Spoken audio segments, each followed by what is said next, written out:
Assalamualaikum warahmatullahi wabarakatuh. Mari kita ulangi bersama, semoga salam itu dijawab. Karena salam itu berpahala. Kita menjawab itu berpahala. Karena kita mendoakan, menjawab doa orang. Orang bersalam mendoakan kita, dan kita menjawab mendoakan orang itu. Ini timbal balik. Jadi ada pahala di situ. Jadi jangan kita agak malas menjawab salam. Di mana-mana memang sering terjadi macam itu. Kenapa? Karena tidak terbiasa. Sesuatu pekerjaan itu kalau tidak dibiasakan itu memang susah. Jadi harus kita kebaikan itu harus dibiasakan. Maka sebab itu kalau kita mau meninggal waktu itu sakaratul maut itu apa yang kebiasaan kita itu yang datang gitu.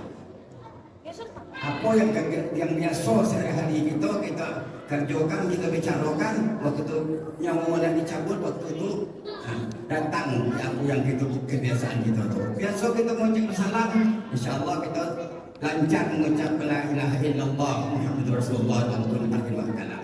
Sebab akhir kalam itu akhir perkataan waktu nyawa nak cabut itu Rasulullah berkatakan barang siapa yang akhir perkataannya suatunya mau cabut mengucapkan la ilaha illallah maka orang itu dijamin masuk dalam surga. Nah itu sebab ini biasakanlah untuk yang baik. Bapak-bapak, ibu-ibu jemaah salat tarawih pada malam yang kedua ini, marilah kita bersama-sama mengucapkan alhamdulillah. Puji dan syukur kita sampaikan ke hadirat Allah Subhanahu wa taala yang mana pada malam hari ini doa kita tahun yang kemarin sudah dikabulkan oleh Allah Subhanahu wa taala. Kita di Ramadan yang kemarin yang belakang tadi kita berdoa ya Allah sampai kalau umurku kepada Ramadan yang akan datang. Sekarang sudah sampai kita pada Ramadan ini. Berarti doa kita telah dikabulkan oleh Allah Subhanahu wa taala. Ada yang tidak dikabulkan kalau sudah meninggalnya sebelum Ramadan. Berarti doa kita dikabulkan oleh Allah Subhanahu wa taala. Untuk itu marilah kita bersama-sama pada malam Ramadan ini akan melaksanakan ibadah kita dengan sebaik-baiknya dengan ikhlas. Jadi karena apa malam ini kita buka cerita saja. Ada suatu cerita. Nah ini kelebihan orang bersedekah. Cerita ini memang kenyataan. Ada seorang perempuan tua hidup sebatang kara di suatu tempat, tidak mempunyai anak, tidak mempunyai keluarga. Orang tua itu tiap hari sarapan paginya separuh dibagi duanya, separuh dikasihnya kepada orang yang lewat dari depan rumah. Satu orang yang lewat dari depan rumahnya dikasihkannya sarapannya begitu. Tiap hari macam itu. Pokoknya sarapan paginya dibagi duanya, sebagi dikasihkannya kepada orang yang lewat dari depan rumahnya tiap hari pagi-pagi. Itu kerja orang tua tuh. Jadi lama-lama akhirnya kan meninggal orang tua. Meninggal orang tua tadi, dipanggillah orang untuk melaksanakan memandikannya. Panggil ada seorang perempuan solehah yang memandikan seorang ibu yang tua itu tadi. Sewaktu nak memandikannya,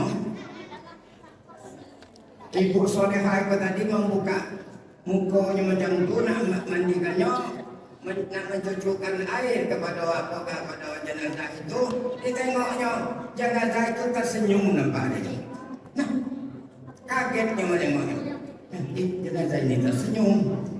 Apa kira-kira? Pokoknya bingung lah itu ibu yang nak mandikannya tadi. Apalah kira-kira ibu ini? Amalannya kira-kira apalah?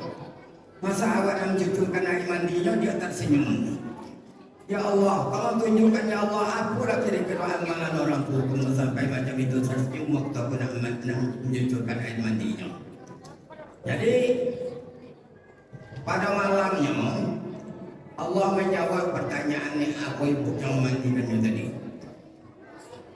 Ibu itu tidur tadi di dalam tidur dia mimpi bertemu dengan ibu yang dimandikannya siang itu tadi. Tengok ibu, itu ibu yang mandikan tadi. Bercahaya-cahaya nampak di muka itu. Dah tu dah sampai tu. Dia tanya, Bu, saya tak bingung menengok begitu mandikan ibu. Apalah kira-kira amalan ibu sewaktu saya dah menunjukkan air mandi itu ibu tersenyum, muka ibu bercahaya. Sekarang ibu ketemu, nampak dari jauh lah nampak wajah ibu itu bercahaya-cahaya. Aku kira-kira amalan ibu sampai macam itu. Apalah jawaban ibu itu, kata ibu tu.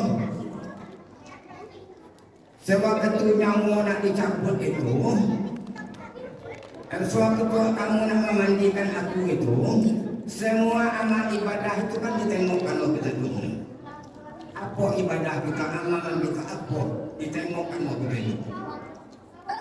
Jadi sewaktu melihat itu, katanya ditengok, ini ibu tu tiap hari macam mana? Tiap hari ya tadi dikasihnya sampai lewat, dikasihnya separuh sarapannya baru dibagi. Kalau nasi goreng normalnya dikasihnya separuh ke orang yang lewat. Salah orang lewat dikasihnya.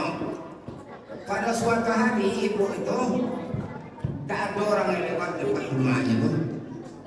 Jadi berpikir ibu tu, kasih aku ada sedekahkan ini. Sebab tak ada orang yang lewat. Ada anak keldai di samping itu. Walaupun anak keldai itu kelaparan juga. Nah, kata ibu itu kasihkan anak keldai itu. Bilangnya di situ, aku kata ya Allah, ini kan makhluk engkau juga.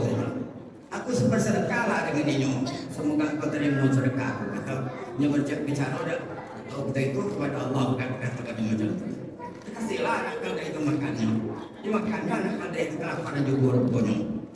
Nah, jadi waktu nak mandi itu tadi diperlihatkan amalan-amalannya selamanya hidup, ditengokkan waktu itu ditengoknya amalannya yang paling diridhoi Tuhan, yaitu adalah memberi makan anak keldai yang sedang kelaparan.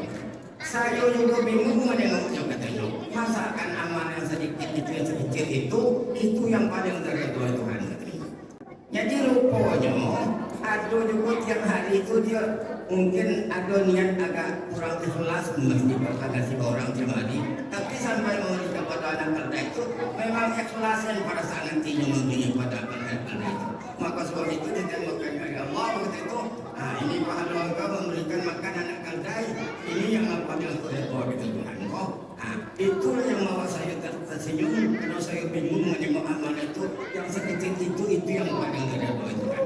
Jadi maksudnya sedekah itu sekecil apapun pasti akan dibalaskan oleh Allah Subhanahu wa taala. Apalagi kalau banyak, ya lebih lah, yang pentingnya ikhlas.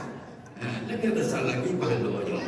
Jadi maksudnya cerita ibu itu tadi, amal yang sekecil itu lagi dari Tuhan, apalagi yang besar, ya. Nah, jadi dengan sebab itu kita tiap pagi itu memang perlu kita ngasih orang apa tidaknya air putih kalau orang mau kita kasihkan kok. Insyaallah waktu kita nak dimandikan orang itu nampak apa nama itu ibadah kita betul diperlihatkan pada waktu itu. Jadi sebab itu inilah sebagai contoh kalau kita beribadah sekecil apapun akan dibalas oleh Allah Subhanahu wa taala. Mudah-mudahan ada menjadi pedoman bagi kita, mudah-mudahan kita bisa melaksanakan apa yang terbaik untuk ibadah kita laksanakan lebih-lebih pada bulan Ramadan ini. Air setetes pun kita sedekahkan dengan orang. Bulan Ramadan itu lebih pahalanya lebih lipat ganda, apalagi bulan Ramadan. Nah, jadi demikian, mudah-mudahan kita sama-sama menjadi pegangan bagi kita. InsyaAllah Allah akan memberikan petunjuk dan hidayah kepada kita semua. Wabillahi taufiq wal hidayah. Assalamualaikum warahmatullahi wabarakatuh.